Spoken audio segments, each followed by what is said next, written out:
Hello everyone, हम के सिंह और आज हम लोग देखेंगे प्रीपोजिशनल फ्रेजेस। कुछ ऐसे इंपॉर्टेंट प्रीपोजिशनल फ्रेजेस जो कि एग्जाम में हमेशा कंफ्यूज कर देता है, इसे आप याद कर ले सर। आइए हम आपको बताते हैं ऐसे प्रीपोजिशनल फ्रेजेस जो कि प्रत्येक वनडे एग्जाम्स में आता है सर। आइए देखते हैं कैसे इससे क्वेश्चन पूछेगा। सबसे पहले इसको समझ लेते हैं सर, ठीक है। आइए देखते हैं जो आज का प्रीपोजिशनल फ्रेजेस है सर, बहुत ही महत्वपूर्ण है, बहुत ही इंपॉर्टेंट है सर। हम ये कह सकते हैं, लिखा है सम इंपॉर्टेंट प्रीपोजिशनल फ्रेजेस। अब फ्रेजेस आपको बता ही दिए हैं कि फ्रेजेस जो होता है एक ग्रुप ऑफ वर्ड्स से होता है सर, एक ग्रुप ऑफ वर्ड्स। चूंकि एक ग्रुप ऑफ वर्ड्स जो होता है वो सेंटेंस भी होता है, एक ग्रुप ऑफ वर्ड्स क्लॉज भी होता है, और एक ग्रुप ऑफ वर्ड्स जो होता है वो फ्रेज भी होता है। तो आप देख पाएंगे इसमें जो है इसका थोड़ा सा सेंस, कंप्लीट सेंस ये नहीं देता है, बट कुछ सेंस जरूर देता है। जैसे कि सबसे पहले आप देख पाएंगे, पहला जो है लिखा है अकॉर्डिंग टू। अकॉर्डिंग टू का मतलब होता है के अनुसार। अकॉर्डिंग टू का मतलब के अनुसार। जैसे आपको कुछ कहना है कि अकॉर्डिंग टू मी, मेरे अनुसार, यू आर राइट, तुम ठीक हो। तो यहाँ देखेंगे अगर एक क्वेश्चन में बनाया हूँ अकॉर्डिंग स्पेस दे दिया हूँ यू, है ना, आई एम अ टीचर। अब यहाँ आपको भरने के लिए देगा ऑफ होगा कि टू होगा, विथ होगा कि ऑन होगा। यदि आपको प्रीपोजिशनल फ्रेजेस याद है सर तो आप बिल्कुल कर पाएंगे। यानी अकॉर्डिंग के बाद हमेशा टू प्रीपोजिशन आता है। ये प्रीपोजिशनल फ्रेज है, बना भी है, तो आप यूज कर सकते हैं। यानी ये सब गलत है सर, ये वाला सही है। तो अगर आपको याद है तो आप कर सकते हैं सर। यहाँ अकॉर्डिंग जो है बड़ा होना चाहिए। तो आप देख पाएंगे अकॉर्डिंग टू के बाद क्या आता है, रिकॉर्डिंग के बाद टू प्रीपोजिशन आता है। कुछ और ऐसे ही दिए हैं प्रीपोजिशनल फ्रेजेस, आइए देखते हैं।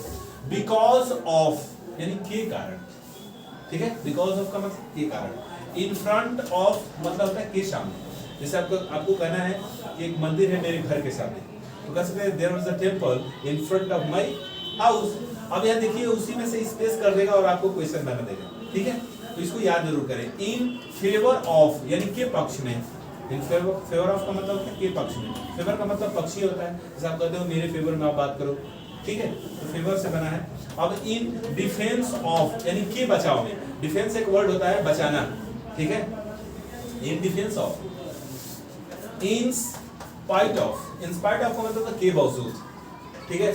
मना करने के बावजूद कोई अगर काम करता है तो आप यूज कर सकते हैं। इन स्पाइट ऑफ दिस, इसके बावजूद, she has done something wrong.